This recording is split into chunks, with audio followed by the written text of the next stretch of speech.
Welcome into this edition of Hoist the Colors. As you know, I'm Tim Best. He's Pat Madden.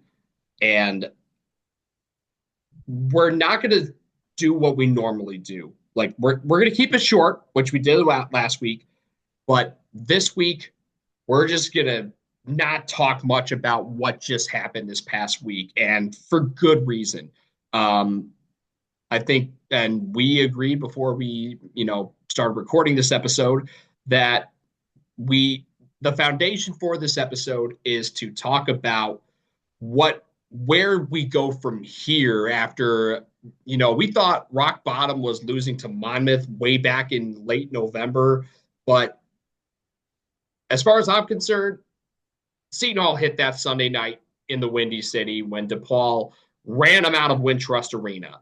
um, Pat, I mean, we'll just touch on what happened against DePaul and, of course, against Providence in a game where they were given a chance they didn't deserve, because Coleman was given three free throws at the end of the game, down three, when it clearly wasn't a shooting foul, and they couldn't capitalize. And then I think just the disappointment of that just carried over to the DePaul game, and it's just an avalanche of just I don't even know where to begin. Well, if you want to just give a quick summary as to why these things are happening, uh, you really don't have right now. Shaheen Holloway's working with a bunch of players. Half of them are, I would say, either half or most of them are thinking about the future. You know, Wus, Dylan and Wusu and Chauncey Jenkins didn't play yesterday. I don't remember. I don't think either of them played on Tuesday night either. So they're both injured, and to be honest, you know given that they're leaving at the end of the season, what do we need to see from them? Uh, uh, Isaiah Coleman was basically a non-factor on Tuesday. Played a little bit better yesterday, but then the problem yesterday was they played no defense. They basically let there was a stretch where they let DePaul score at will, and that's sort of a matter of how many of these guys are still trying to make something of it. Are they trying to look good so that they don't get either kicked out of here this off season, or they move on to someplace else? Who knows? But again, it's a shame when teams start not giving effort. And we're going to get to that point if we didn't get to that point yesterday. Yeah, and the thing is, I was I just turned the TV on Tuesday night when it was getting spicy in the last few seconds, and it was literally right when the play in question where Jaden Pierre was trying to follow Isaiah Coleman, clearly wasn't in the shooting motion, and yet they gave him the three free throws. I'm like, oh, like they just gave him a chance. Like the ref, I mean, it's erroneous that the refs gave Coleman the three free throws. But they had the chance to tie the game, send it to overtime, but Coleman misses the first free throw, and then on the last one, they mess up. Like Coleman's trying to like just chuck it at the rim and try to get an offensive rebound and a putback to tie it up. But what happens? Not only does he make the shot, there's a lane violation against Seton Hall, and I'm like, what the fuck? Like, No, I'm that's trying. I mean, I'm like screaming. I've screamed at the TV more than I have in the last 5 years combined at this team, and that's kind of it's sad. It's sad to think about. And then I'm glad I didn't watch any of the DePaul game Sunday, because I probably would have been pushed past the breaking point. I probably would have thrown something through my TV, not it would go not gone at it. It would have gone straight through it. I just would have had enough. I mean, the fact that this Seton forced 20 plus turnovers and still lost by 14. That is just, I don't even know where to begin. I'm speechless. Well, it doesn't look like from what the box score indicates that they provided much resistance defensively, which was what happened in the first half of the game they managed to find a way to win at the Rock a month ago. Uh, when they won in overtime. Yeah, and one other thing, of course, that Wusu had a huge game in that game at the Prudential Center a month ago, and he doesn't play. So then you're sort of left with, well, what's left on the offensive end? A little bit of Middleton, a little bit of Felton, uh, a little bit of a Lake Bay, and then Coleman. So you're sort of, I mean, Holloway's basically at the point he didn't want to get to, which is now he's stuck with 5 or 6 guys who are playing the bulk of the minutes simply because he's got injuries and he's got a couple of guys who clearly are lost causes on this team. And the thing is, like, I was looking at the box score and I was seeing, like, Isaiah Coleman had by far the most shot attempts of any player. And this is where not having Jenkins and Dylan really hurt this team because now you have to be overly reliant on Zay. And that's just, I mean, I hate to admit it, it's not fair to him because who else can score the rock at the level that Isaiah Coleman can that's healthy right now? Unfortunately, like Prince of League has been playing great. He's been much better since, his struggle is in non-conference play, but he can't score at the level that Isaiah Coleman can, unfortunately. So until Dylan and Chauncey come back, we're in for, oh my God. I mean, if you think this is bad, I think this losing streak is unfortunately just going to keep going and going and going. And unfortunately, their best chance to win another game this season is their next game Wednesday night. And then after that, doesn't look all too great. No, but again, it's the at-large bid sailed. Uh, doing get coming 500 is anything that you were hoping for has been lost already. Maybe you can put something together to make a game at Madison Square Garden competitive.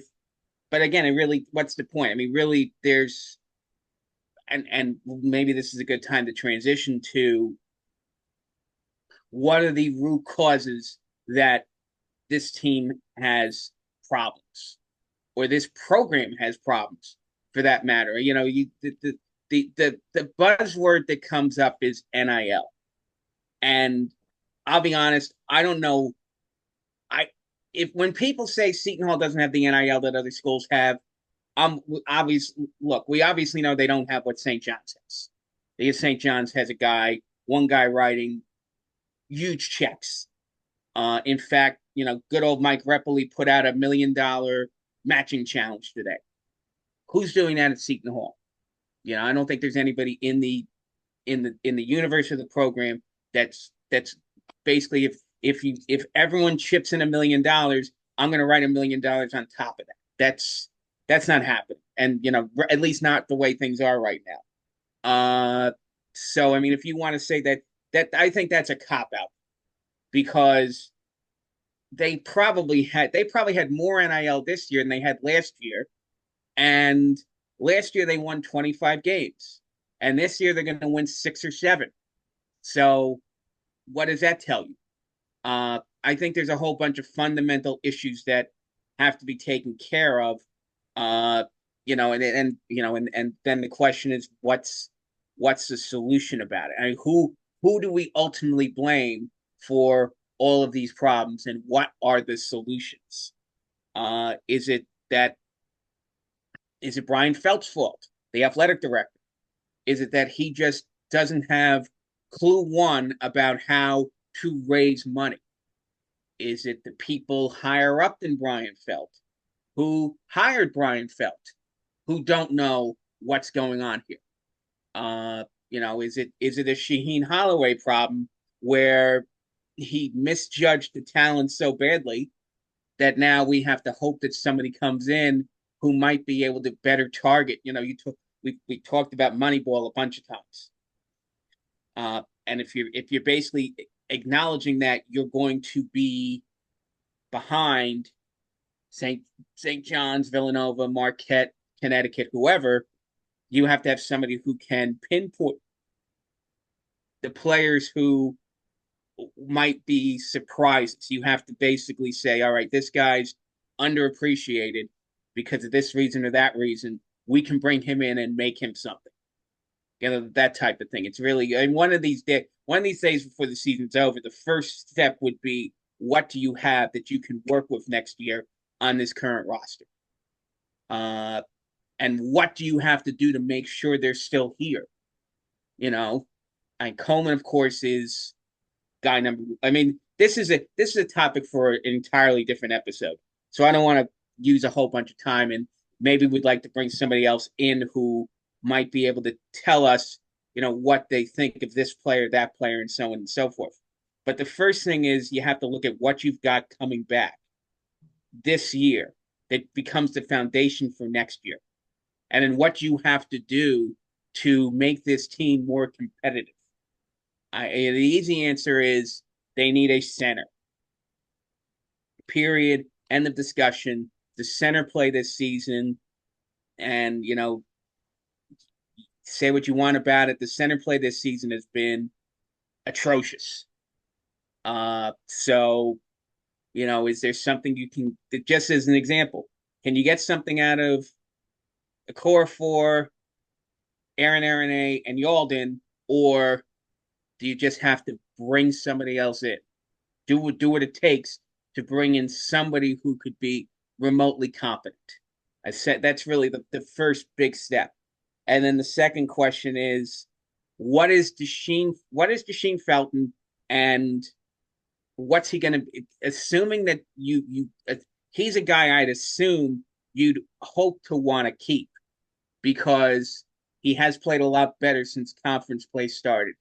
We've started to see some of his skill set. He can shoot the ball. He handles the ball reasonably well. You can turn him into a point guard if you want to, or is he a shooting guard and you have to bring in a point guard? Is he better as a shooting guard and you have to bring a point guard to make the offense run? Do you do what Villanova did with Jamar Briggs? Do you do what Creighton did a couple of years ago with Stephen Ashworth? What's the solution there? Do you just have to bring a guy in and say, you are running the offense, period, end of discussion? None of this BS about, I want to have multiple ball handlers. I want to have elaborate rotations.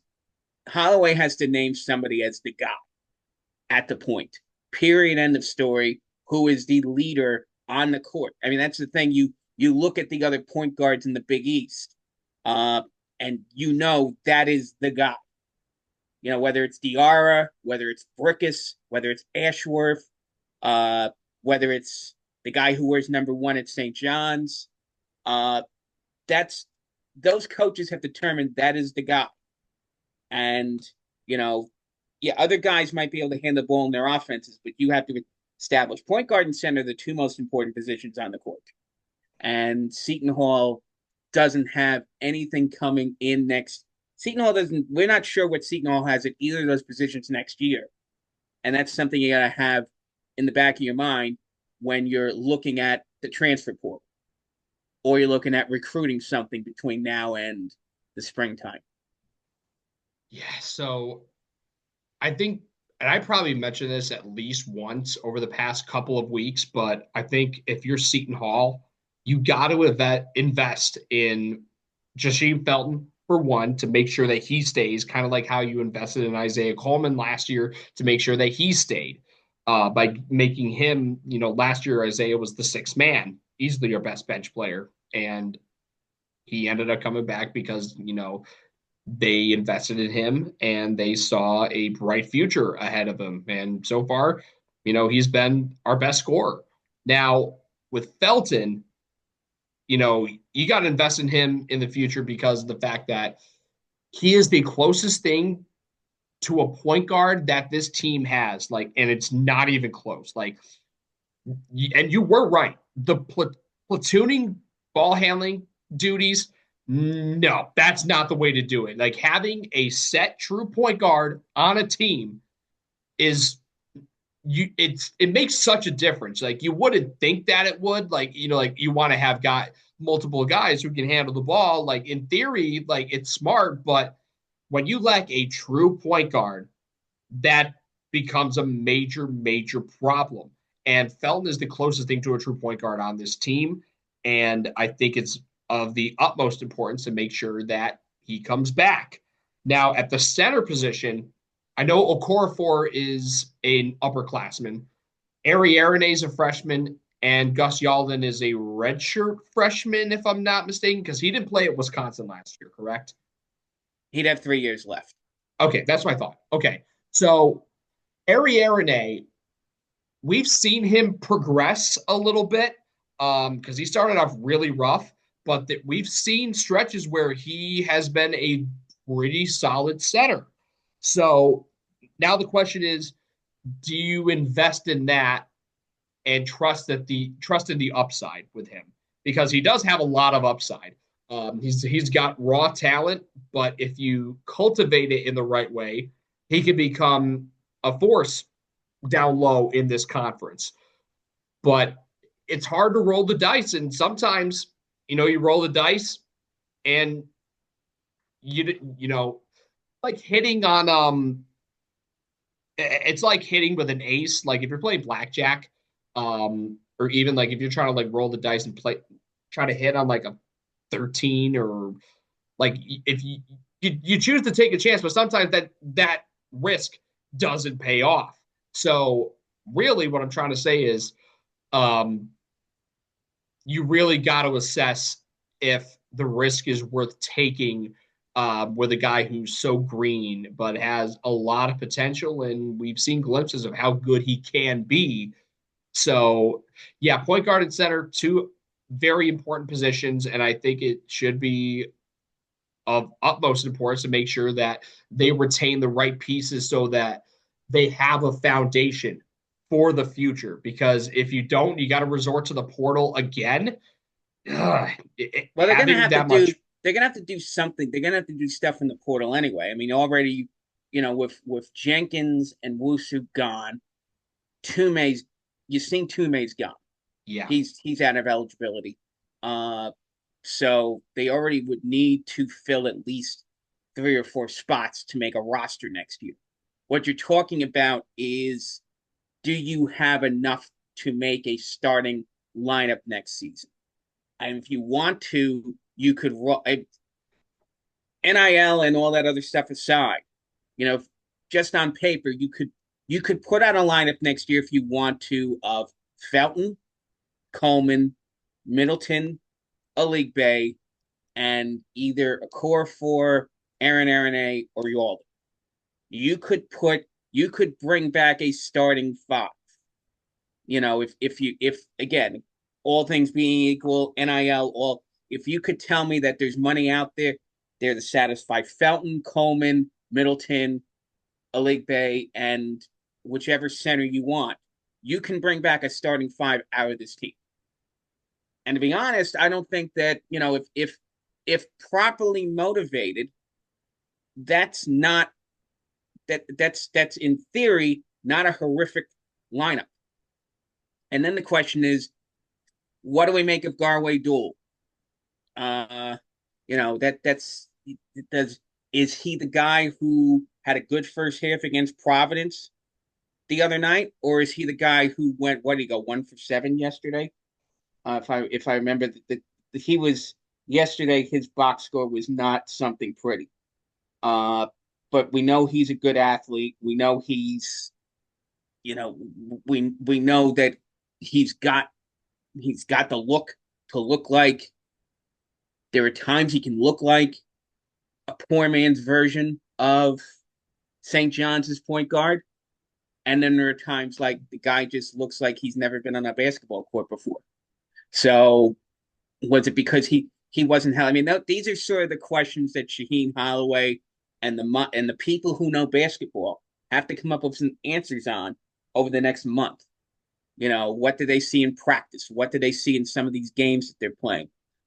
Is it something where is there enough there where if you work on it during the summer, will you get something better than what you see right now? I mean, that's really what the question is. Or do you just have to, That's because I think that if it's hard to again, these are things that may not be readily visible to the naked eye. I mean, I can tell you that, I don't think that Garway Duel is a great shooter. But he has gotten better at times shooting the basketball. Uh, I can tell you that there are nights when Scotty Middleton looks like, he could be the next coming of a guy like Darius Lane, or who's another guy who is just basically a pure 3-point shooter, you know, somebody like that. And there are other nights when you didn't even know Middleton was on the court.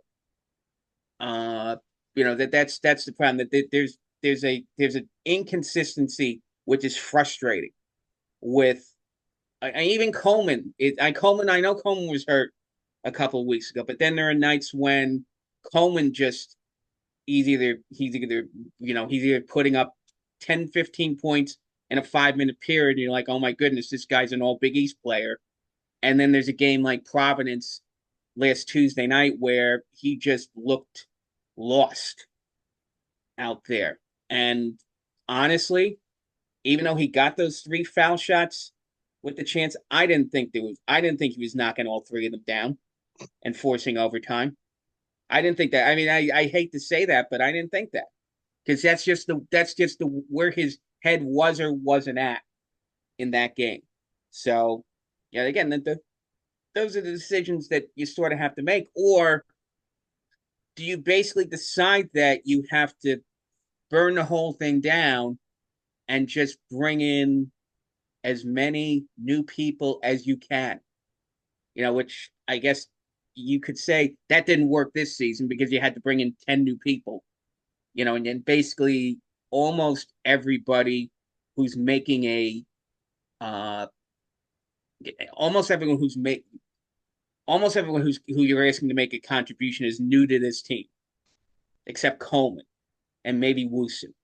But other than that, do we want to just go through this every year where you have to basically bring in 8 or 9 new guys and hope that they can figure it out, and figure it out sooner rather than later? So, and that's really what, that's really this again. This is sort of like a basketball, and we could talk about this at a different time as to whether or not Shaheen Holloway sort of gets it in terms of what he's actually dealing with here, as opposed to, is he just going to continue to make excuses that I'm not getting the resources I need to build a winning team. Yeah. And So honestly, go ahead. I'll make one more point about that, and then we'll move on to something else. And I thought about this reading everything. If he really doesn't think that he can work with what he's got to work with here, if I were Shaheen Holloway, I'd move on someplace else.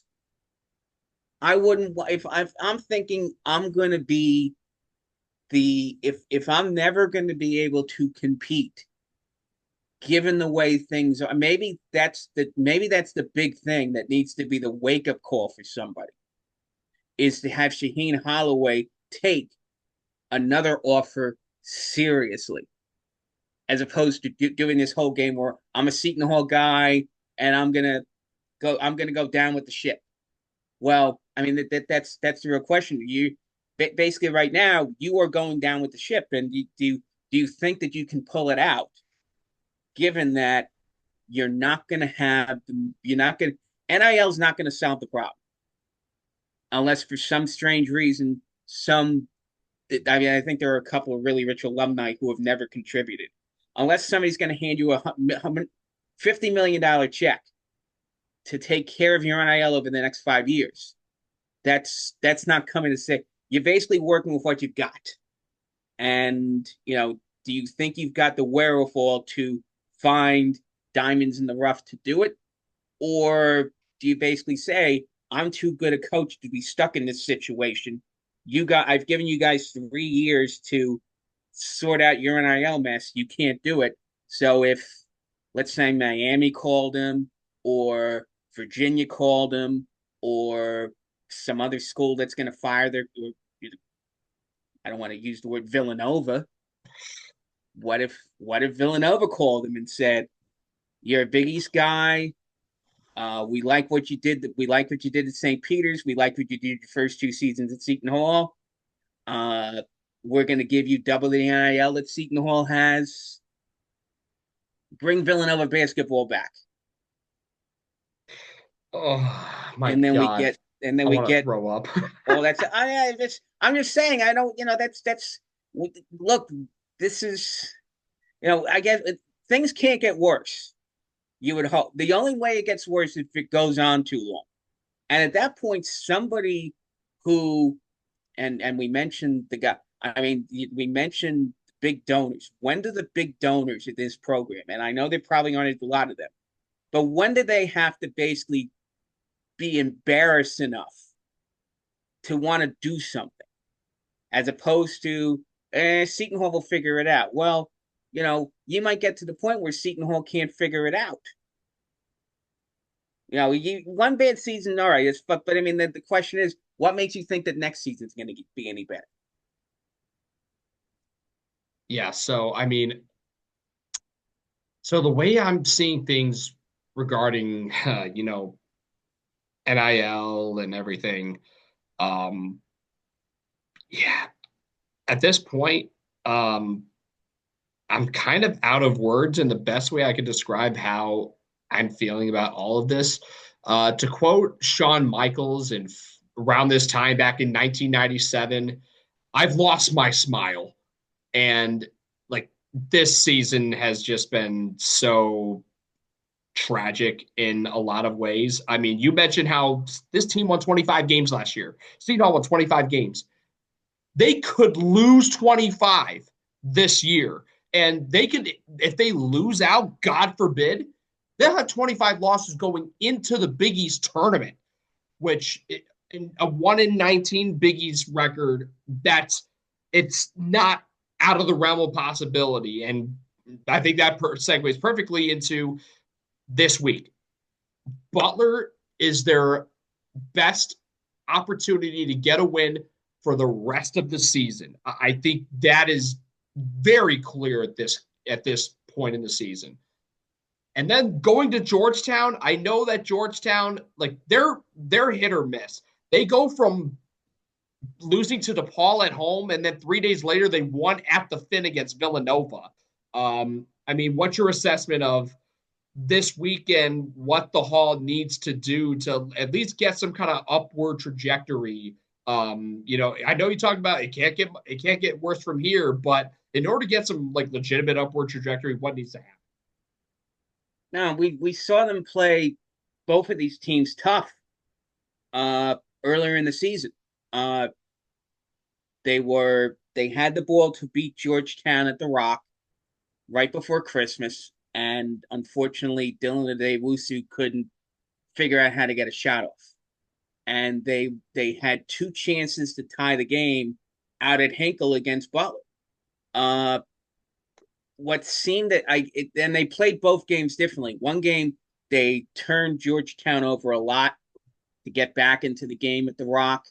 The flip side is the game at Butler. They basically clamped down on defense, and they found some shooting. Justine Felton had a good game. Oligbe had a good game.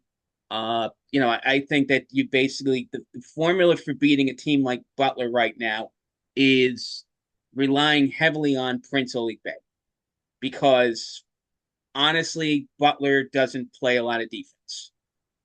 Telford and Brooks are probably more concerned about making sure their numbers look good, given that they're both leaving. They're probably as motivated to have, and Patrick McCaffrey are all more motivated about how do I look good for my pro prospects coming up.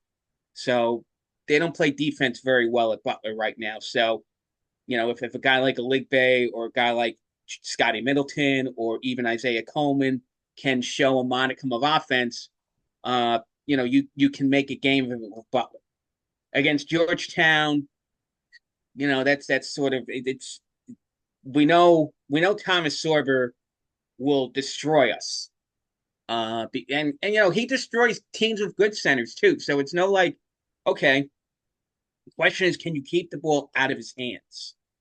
Uh, their backcourt of Malik Mack and Jaden Epps, who hasn't been 100% lately, has not played particularly well. So if you can put some pressure, like we did at the Prudential Center, you put some pressure on the guys, you turn the ball over, you know, maybe you can hold Georgetown back enough to sneak one out. I mean, I don't think there's really much difference between playing them up at the Prudential Center and playing them down at Capital One on a Saturday, because I don't think that they're not going to draw a big crowd down in Washington, so they're not going to have a particular home court advantage. The question is whether or not Georgetown takes this game seriously. Now, Georgetown just quickly has something to play for. They could come in fifth place and they could skip Wednesday night at Madison Square Garden. So their motivation right now is to get as many wins as possible so that they can get the first round bye. So that's sort of something to consider when you're thinking about the Georgetown game, that they have something to play for. Butler is, again, I think Butler, I hate to say this about Butler, it's the guys on the court who are playing as much for themselves. And Seton Hall's the same way. So it'll be interesting to see whether or not, I mean, if Brooks and Telford are hot, you don't beat Butler. But then again, no one beats Butler if Brooks and Telford are hot. Yeah, I mean the thing. So the game against Butler Wednesday, and I know Pat, you know this, but for those that don't, Wednesday's my birthday, and I feel like it's very. Seton Hall hasn't played on my birthday very often. I think 2 years ago they did, and they beat DePaul at home. I know 2020 they were at Georgetown on my birthday and they won. But other than that, not a lot of time, not a lot of occasions where they played on my birthday. So I'm hoping that they'll come through and give me specifically a nice little birthday present and get a W. Um, but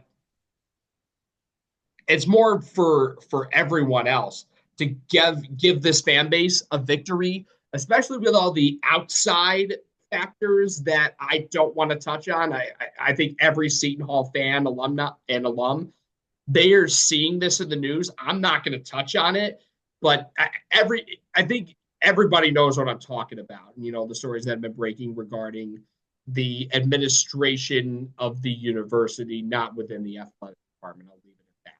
So it would just be nice to get a win at home, no less. I don't know why I'm saying no less, but getting a win at home would mean a lot more than doing it away from home. Now with Georgetown, you got a point. It's on the road, but it's not like a road environment like we've seen. Like you're going to go into like a Gamble Pavilion at the end of the season, like the AMP and like Centos at times. So and even Creighton, because when they packed the joint at in Omaha. So yeah, there is opportunity there. But then again, I said the same exact thing last week, and look what happened. So I'm saying this with a grain of salt, but I mean I want to have faith, but they gotta they got to pull themselves out of this funk, especially after, I mean, losing by 17 to DePaul. I misspoke. It was 17. I forgot they got 3 more points at the very end of the game. DePaul did. Like, you got to snap out of it. And Butler is the best possible opponent the rest of the season to do so. And it comes at the right time. So snap out of it now, because if you don't, I don't see this team getting another win the rest of the regular season. Which is, I mean, again, it's if you do have to, it gives, I guess that there's a quick point. You know, the word crisis is a Chinese derivative term. It means that every time you face adversity, the flip side is you face opportunity. Now, I'm not talking about any particular game going forward or even the Big East tournament. I'm talking about, if you've hit rock bottom and you're Shaheen Holloway and you're going to be all in to bring everything back, do you now basically at this point you walk into next season with very little to lose, and you can you can basically do the best you can and reboot everything. You know, they don't be pigeonholed into what people think you should be doing, because you sort of fell into that trap a little bit this season, which now you can just basically say, all right, you know what? This is what I need to do to win basketball games. And don't be stuck into, don't be try, don't be afraid to try anything to win more games than you did this season, and to get Seton Hall back to at least a level of respectability, if you can do so. That there's opportunity in the future. If you can basically, again, the guys who want to come back need to continue to show why they want to come back. Continue to show that, and see what happens here. Because again, one other thing is that unless some of these guys have gotten offers on the down low, this might be, maybe this is where you make it. If you don't have opportunities and Seton Hall's willing to let you stay, like guys like Felton and Alik Bay and Middleton and Duel, make sure that you give people something to look forward to, because they're the ones making the investment in you next season. I mean, I think my big thing for this week, Isaiah Coleman, I'm challenging you. I want to see the Isaiah Coleman that was taking over games against Marquette, even though it was in a losing effort, putting up the scoring numbers that he did. Having the stones like he did against DePaul, making the big shot to send into overtime. He needs to be the guy and show up as the guy. Walk into the Rock Wednesday night, and honestly, the rest of the season, you're the guy on this team. Carry yourselves that way, and that will help immensely for the overall morale of the team. Last week, he was a combined 6 of 30 from the field. 6 of 30, 0 for 10 against Providence, 6 for 20 against DePaul. He took a third of our field goal attempts on Sunday, 20 out of 60. Like, this is my challenge. Zay, you're that guy. Everyone that's a fan of this team knows you're the guy. Go out there and show them that you're the guy and be that guy. I hate to use Ed Cooley terminology, but be that dude, period. So yeah, that's my little rant or whatnot to end this episode. Yeah, I know this was a bit of a Debbie Downer episode, and it's like a storm cloud over this episode, and also, I mean, there's a storm cloud over, the program because of what's happening within the administration, and what we've seen in the news, unfortunately. But you know what? At least one win this week, that'll make things not so cloudy and not so depressing. So yeah, I got nothing else to say. And I've got nothing left in the tank on this. So let's call it a day. So for Pat Madden, I'm Tim Best. Thanks for tuning into this week's edition of Hoist the Colors. Until next week, onwards to Tonia. Take care, y'all.